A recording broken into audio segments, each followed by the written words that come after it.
Welcome to the 10-Minute Bible Hour podcast. Right now, we're going through the entire Bible to understand it as one big, cohesive story. We're covering one book each day, and this one's about 2 Kings.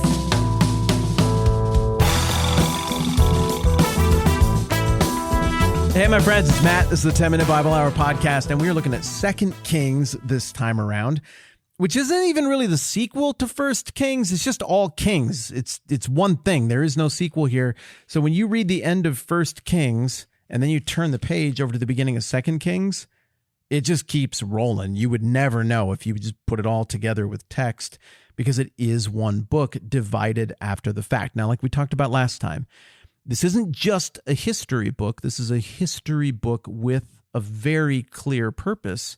And that purpose, as it is being written from somewhere in the middle of the 500s BC, probably from Persia, is to address the remnant, the people who were taken away into captivity, the Israelite people, the Jewish people, and to hold a light up to all of the history of what went wrong, to remind whoever was reading this in the 500s BC of how we got here. Like, why are we Persian captives again? Why don't we just continue to live where our ancestors lived and worship where our ancestors worshipped? How did this go so badly off the rails? Well, we get our answers in 1st and 2nd Kings, which start very promisingly with David. Yeah, he's old and he's getting close to dying, but he's saying things to his son Solomon in 1 Kings about, hey, you got to be loyal to God and obey the commands, like all the stuff that you would want. It looks like he would pass the evaluative test, and Solomon's like, okay, all right.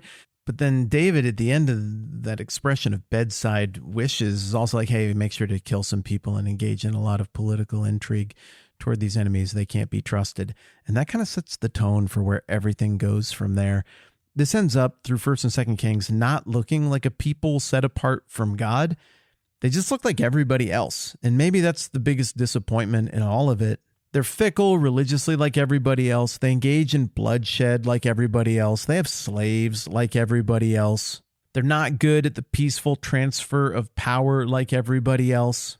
And just like everybody else in the end, they're groveling at the table of the big empires for whatever little political scraps they might be willing to throw them. So it's kind of sad, a little bit pathetic. Certainly, you come away with the feeling that this is a squandered potential kind of situation, even reading it all these years later. How much more so must the original audience reading this in Persia have felt that emotion? Oh, we blew it. Tell us again how exactly we got this wrong, and then I think we can intuit from there what it would look like to get it right next time, which would be just do the opposite of what all of the kings who failed the test did. So 2 Kings picks up with the death of Ahab, and then we just start this list of king after king after king.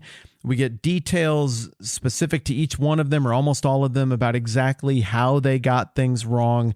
So often, you got to give them credit. They're really very creative in terms of how they get it wrong.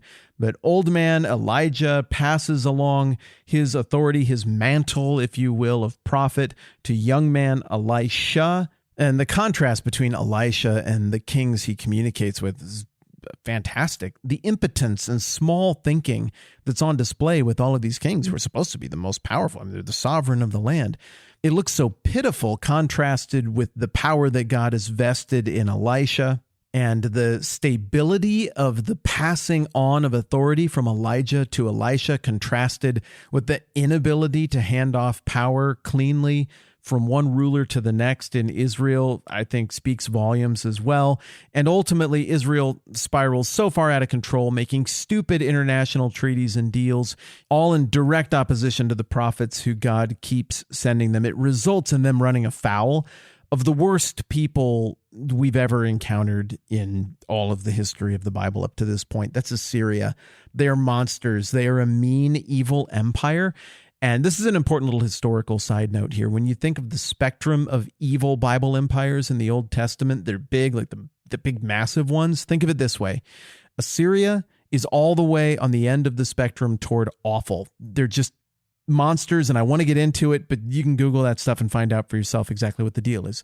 Babylon, Put them in the middle. They're a mixed bag. There's some enlightenment and nobility to Babylon, but there's also a real short fuse with Babylon and some ugly stuff there as well. And then put Persia on the far end of the good stuff. The Old Testament actually holds out Persia as being an instrument of God for good. Now, Persia, as we go back and dig deeply into who they are and what they did, they got problems as well. It's not so neat and tidy ethically, but they are miles apart from Assyria in terms of their quality and their artistry and their morality and their dedication to law and how they treat defeated people. Persia's just the best. Now, you're probably wondering, like, well, where does Egypt go?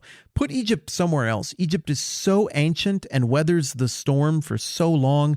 We see so many different incarnations of what Egypt is over really the millennia that Egypt should be thought of more as, well, it depends on when you're asking in terms of what you're going to get from them. But Assyria is awful, and the hubris of the northern kingdom of Israel finally comes home to roost. God judges them by the power of Assyria, and they get taken away into captivity, sort of never to be heard from again.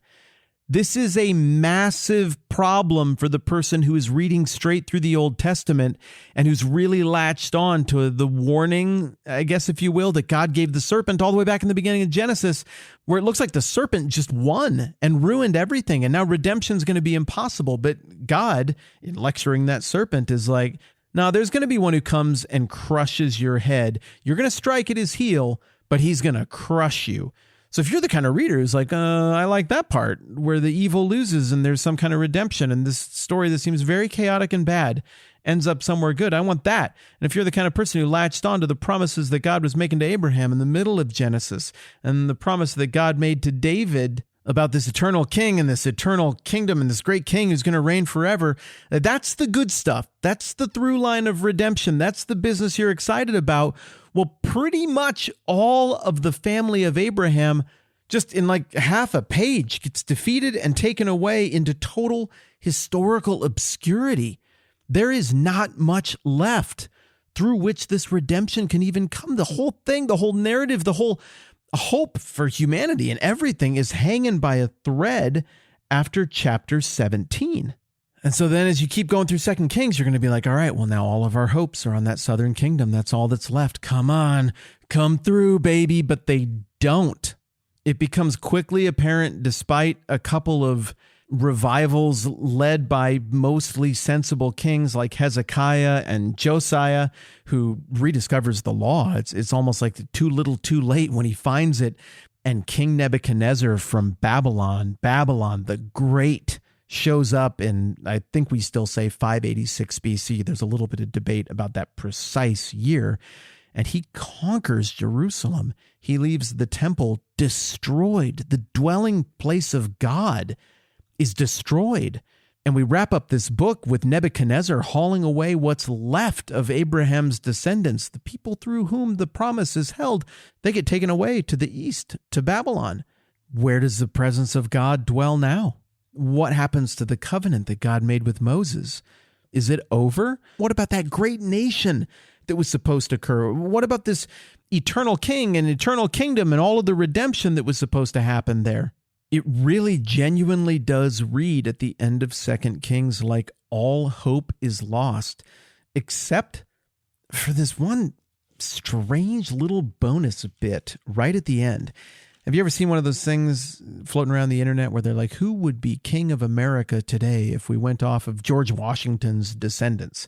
I don't remember what the guy's name is, but they're like, this would be the guy who would be king of America. Oh, okay, well, whatever, sounds good. Well, apparently they kept track of that kind of stuff in captivity in Babylon as well. And there was this guy named Jehoiachin who was not king, but I guess he would have been king. And for whatever unusual reason, God, it looks like, prompts the king of Babylon to show him some kind of favor. And it's not like the king of Babylon is like, all right, you can go home and you can have a whole kingdom again and everything. No, nothing like that. Just lets him eat at the table with the king of Babylon. And that's it. So why is that there? I don't think it's that tricky, actually.